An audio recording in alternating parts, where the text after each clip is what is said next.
નમસ્કાર દર્શક મિત્રો, મિરર ઓફ ધી વર્લ્ડમાં આપ સૌનું હાર્દિક સ્વાગત છે। ભાદરવા સુદ પૂનમથી શ્રાદ્ધ પક્ષની શરૂઆત। અમાસે સર્વ પિતૃ શ્રાદ્ધ સાથે પૂર્ણ। 18 સપ્ટેમ્બરથી શ્રાદ્ધ પક્ષ શરૂ થયો છે અને 2 ઓક્ટોબરે ભાદરવા વદ અમાસના દિવસે સર્વ પિતૃ શ્રાદ્ધ સાથે શ્રાદ્ધ પક્ષ પૂર્ણ થશે અને આપણા હિન્દુ શાસ્ત્રમાં 3 ઋણનો ઉલ્લેખ થયો છે: દેવ, ઋષિ અને પિતૃ ઋણ, જેમાં પિતૃ ઋણ કેવલ શ્રાદ્ધના માધ્યમથી જ ઉતરે છે। શ્રાદ્ધ કરવાનો અધિકાર જ્યેષ્ઠ પુત્રને અને નાના પુત્રને હોય છે। કોઈ શ્રાદ્ધ કરતા ન હોય તો સગોત્રી શ્રાદ્ધ કરી શકે છે। નવમીએ સૌભાગ્યવતી સ્ત્રીઓ ગુજરી ગયા હોય તો તેઓનું શ્રાદ્ધ કરવું જો વિધવા સ્ત્રીઓ ગુજરી ગયા હોય તો તેઓનું તિથિ મુજબ શ્રાદ્ધ કરવું જોઈએ। જેમના મૃત્યુ શસ્ત્ર અસ્ત્ર અકસ્માતથી અથવા હત્યા થઈ હોય તેવા અથવા તો આત્મહત્યા કરી હોય તેવા દરેકનું શ્રાદ્ધ 14ના દિવસે કરવાનું હોય છે। જેને પોતાના પિતાની તિથિ યાદ ન હોય તે પોતાનું પિતાનું શ્રાદ્ધ 8મના દિવસે કરી શકે છે। કોઈ પિતૃઓની તિથિ યાદ ન હોય તો સર્વ પિતૃ અમાવસ્યાના દિવસે પણ શ્રાદ્ધ કરી શકે છે।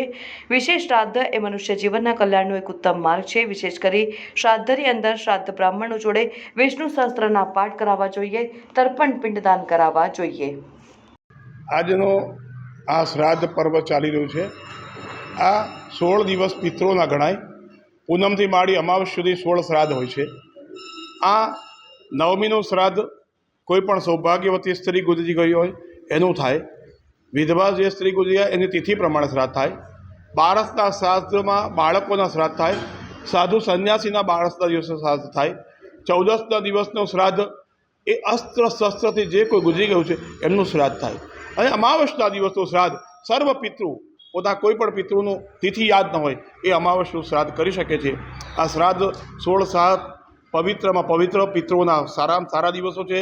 આ દિવસે કાગળવાસ નાખવો, ગાયની થાળી કાઢવી, કૂતરાને ખવડાવવું અને બેન, ભાણિયા અને બ્રાહ્મણ આ શ્રાદ્ધમાં વિશેષ મહત્ત્વ છે।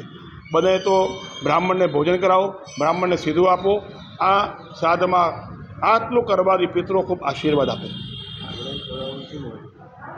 કાગડો એ પિતૃનું દૂત કહેવાય છે, પિતૃદૂત। એટલે કાગડાને કાગવાસ નાખવાથી પિતૃઓ રાજી થાય છે, પિતૃ આશીર્વાદ આપે છે અને તમામ મનોકામના પૂર્ણ થાય છે। એટલા માટે કાગવાસ કરવામાં આવે છે।